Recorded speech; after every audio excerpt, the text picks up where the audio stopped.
This is a remote part of a West African country few people have ever heard of. Burkina Faso, somewhere south of Timbuktu. Yet here, despite the odds, is a sanctuary for wildlife.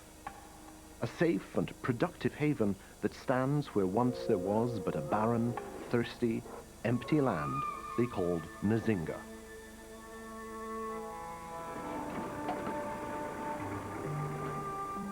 Clark Lundgren was a man with a vision for Nzinga.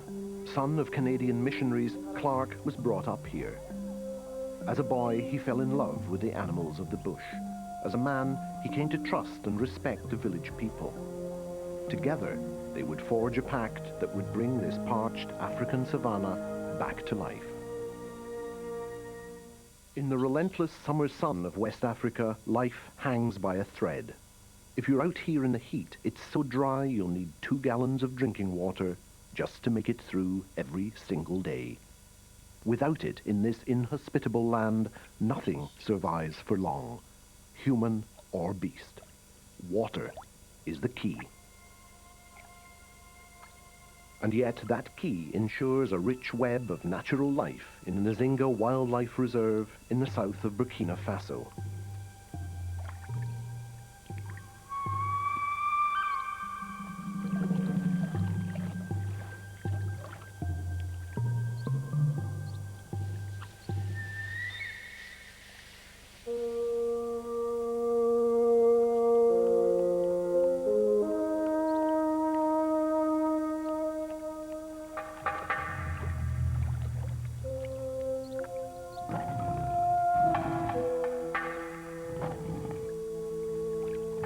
Here in all its glory is the food chain.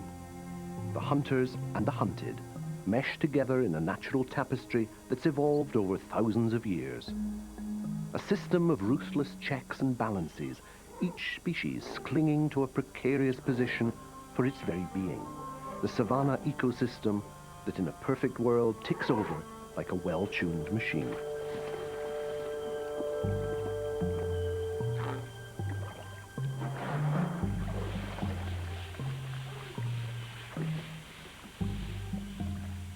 Burkina Faso is a landlocked, drought-ravaged country lying to the south of the Sahara Desert, part of the savanna that extends across the whole of the African continent from Senegal to southern Sudan.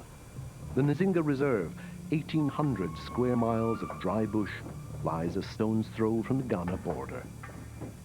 Well, Mom and Dad came over to Africa as missionaries in 1954, and I would be about 3 or 4 years old. And so we grew up in the little bush villages, and we did our schooling by correspondence. And my mom had a terrible time keeping me at school because I always liked these animals, and the Africans would bring me these animals, and so that was how it all started. For the young Lundgren brothers, there could be no better place to live. As well as having a backyard menagerie that made delivery men wince, Clark got his ecology lessons firsthand. And in time, he would become expert on Burkina's 350 species of birds.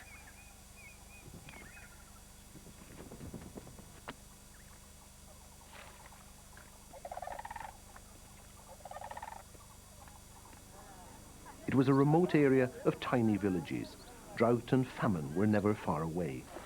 The Africans eked out a malnourished life as best they could.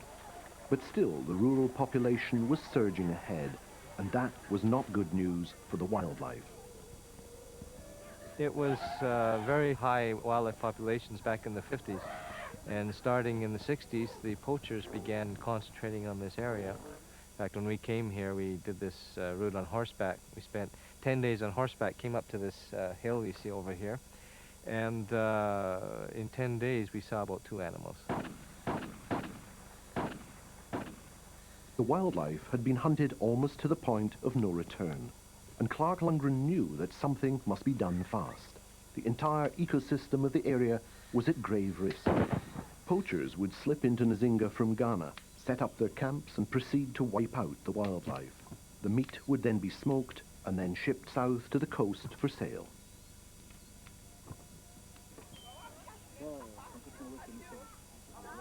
Clark was not one who could sit back and watch the savanna die. With the blessing of the government, he masterminded a plan to create a sanctuary for the endangered wildlife. a safe haven where they would be protected from the ravages of the poacher's gun and could rebuild their numbers. And yet, in the nation's capital, far from Nzinga, foreign aid experts didn't share Clark's vision.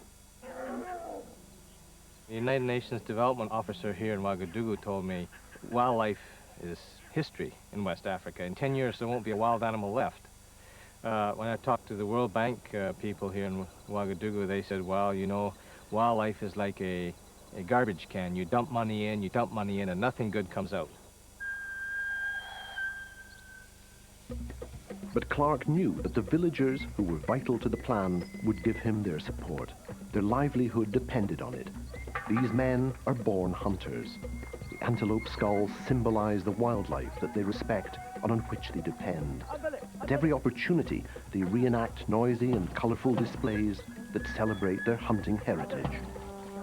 Each village had its territory. They had a head hunter. They managed their wildlife. When an animal became rare, it became sacred. They had sacred breeding grounds where nobody could go in hunting to ensure that the wildlife reserve survived.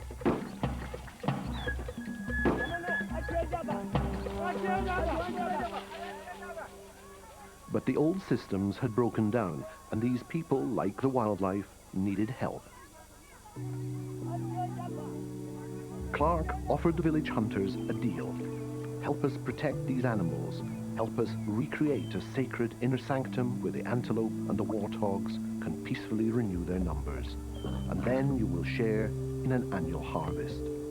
2% of the wildlife to feed your children. And when the village families said yes, the savannah was on its first steps back to health.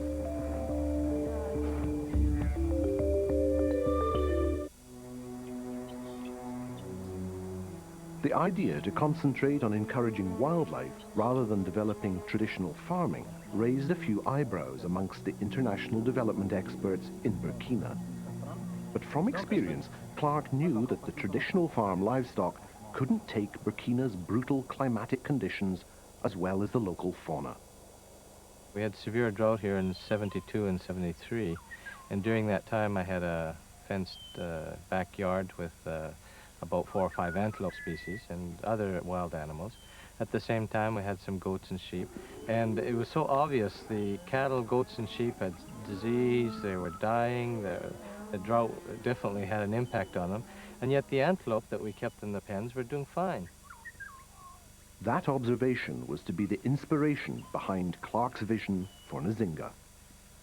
When we first came here in 1974 on horses and mopeds, because we couldn't get the car and there were no roads, and we managed to work our way along the river trying to find somewhere where there was water. We finally ended up with a little bit of water left in this pond, and over under the trees over there we made a thorn fence and put our horses in. It would be the start of a momentous 17-year adventure for young Clark Lundgren, whose aim was to bring back life to the ailing desert. There was work to be done. In the searing heat, the Nzinga teams, now with international researchers on board, crossed and crisscrossed the savannah, counting the wildlife and mapping the habitat. In contrast to their numbers, the range of wildlife species logged at Nzinga was startling.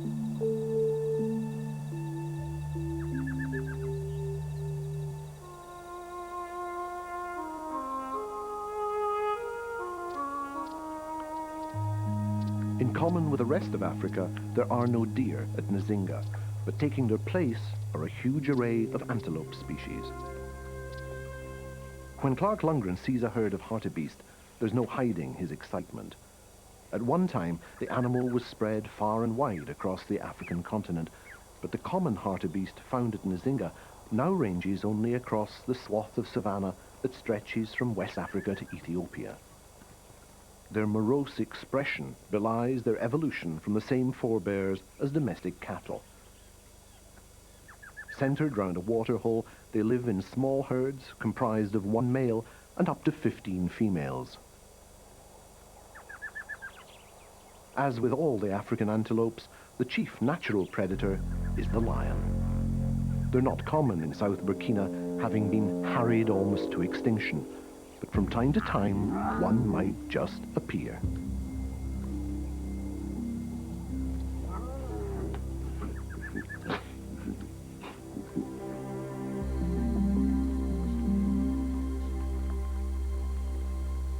Sing Sing waterbuck has a well-earned nickname, the wild donkey. Fully grown, it'll stand over 4 feet at the shoulder and weigh in at a hefty 400 to 500 pounds. The males each hold their own territory of up to a square mile, fronting onto a river or waterhole.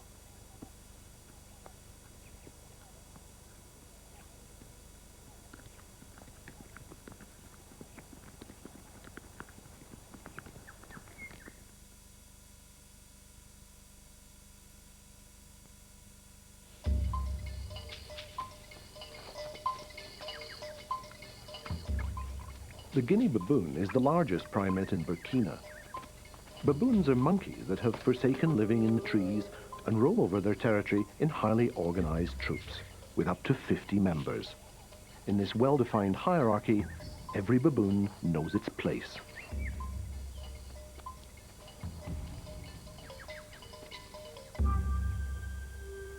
Buffon's cob is another species of antelope.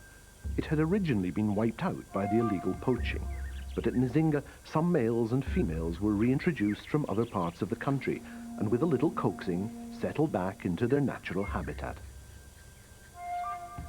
An animal with a complicated social life, it's very closely related to the waterbuck, sleek with clean-cut lines, but smaller, and like the waterbuck, only the males have the S-shaped horns so prized by the trophy hunters.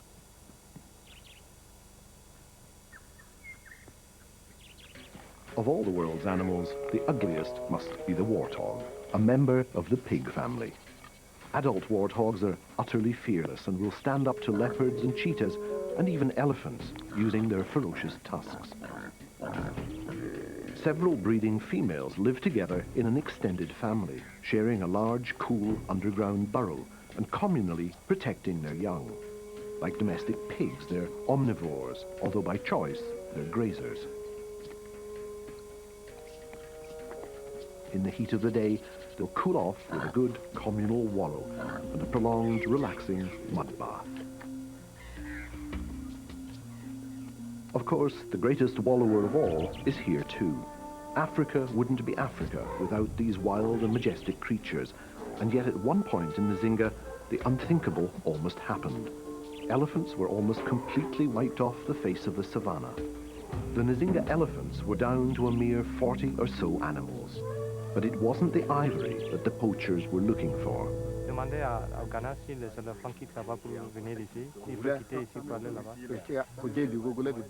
These men, by their own admission, have shot over 150 elephants in their lives. Yet for all the world, they hardly look the stereotype of the evil poacher. They did it to survive, to feed and clothe their families. Ivory was an afterthought. Freedom from hunger was the main motive. From the initial survey of Nzinga, one thing was immediately apparent. The small number of tiny water holes that survived the dry seasons were limiting the full potential of the area. And in addition, ironically, they posed a real threat to the existing wildlife. Well, certainly one of the major problems when we came here was that the place was very, very dry in the dry season. The few water holes that would last until about April would be points of concentration for the wildlife, and the poachers would sit there waiting for them. Clark knew that the #1 priority had to be water conservation, providing additional water holes for the wildlife. On that one simple notion, the success or failure of Nzinga would depend.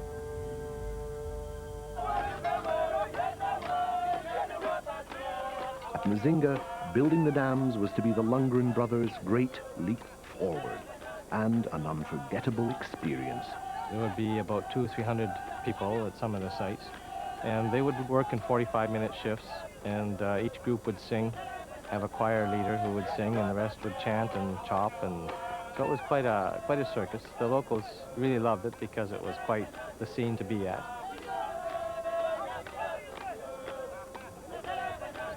By the time the Lundgrens had completed their dams, they revitalized the area with over 25 miles of new waterways.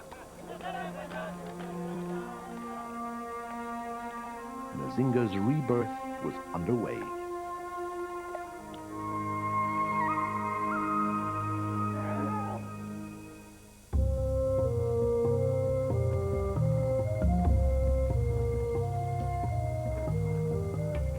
Nowhere were the results of the newly created Nzinga waterholes more evident than with the biggest star of the show, the elephant herd that had been so devastated only a few years before. And that made all of Clark's hard work seem worthwhile.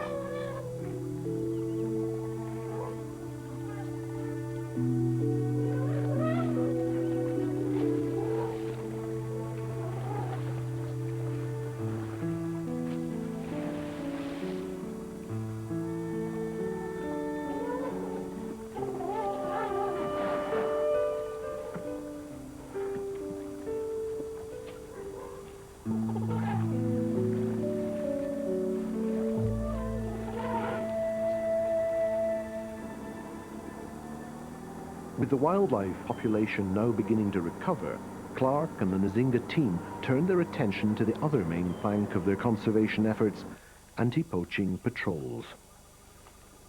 Mainly that meant going out and collecting traps and snares, eventually cleaning up the camps, poachers' camps, knocking down the smokehouses. And we got challenged a few times.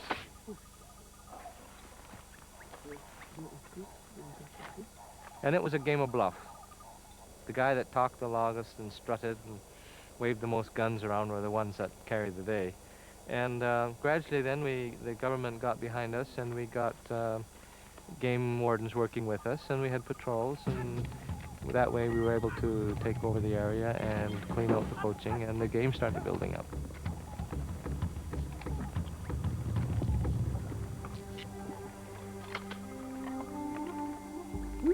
Il vient de tuer quelque chose. Vas-y, je vais tirer. Many of the men who had made their living from poaching became the new gamekeepers. Karim, whose rifle once mercilessly took aim at the elephants, now only carries a gun for his own protection. These animals are now a tourist attraction, and poachers now know that there's a better living to be made as safari guides.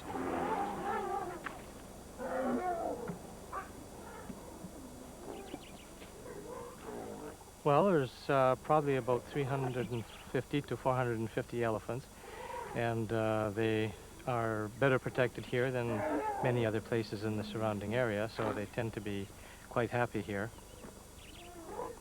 It's a great place for the tourists because they can come and see elephants here and get up close to them where they couldn't possibly get anywhere near like that anywhere else. The build-up in Nzinga's elephant herd is nothing short of miraculous, and a pointer to what can be achieved by conserving the scarce rains and stepping up protection. The survival instinct in elephants is so well developed that they're very aware of where there's danger and conversely where they're safe. Constant poaching leads to a herd giving an area a wide berth, so in Nzinga their return was welcome acknowledgement that Clark's program was on course. In fact, so successful has the conservation program been at Nzinga that they've literally bred themselves a very large problem. Elephants are hard on the vegetation of any forest area, and at Nzinga they're rapidly outgrowing the available land. In the past, the animals would roam over vast areas, but the explosion in the human population has curbed their range.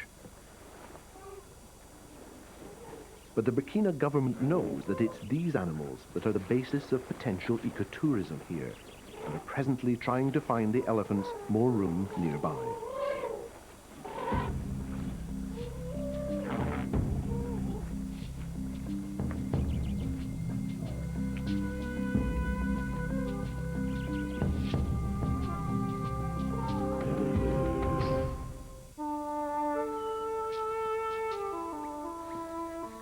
From the outset, Clark was confident that given a helping hand, Mother Nature would keep her part of the bargain.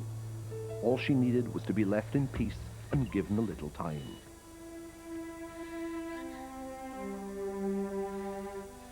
The build-up began slowly at first, but after 10 years, the wildlife of Nzinga had increased tenfold.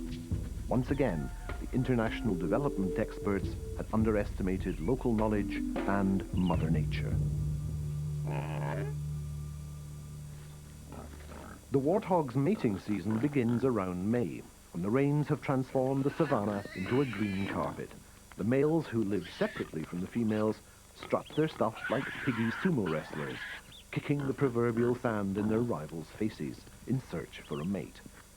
Once they find one, and things go according to plan, 6 months later the savannah sees the start of a new cycle. The outlook for the villagers is brighter than for many years, and they have every reason to celebrate. Wildlife always was their lifeblood. They rely on it to survive, and they know that conservation is the key to sustaining their way of life. The pact with Clark Lundgren has paid off. Now there's enough wildlife for the hunters to keep their families fed. Clark Lundgren, too, has particular reason to feel proud. 17 long years of hard work have turned his dream into reality. And it was his inspiration that gave the people of Nzinga a chance to regain their heritage and gave the wildlife of the savannah an assured future.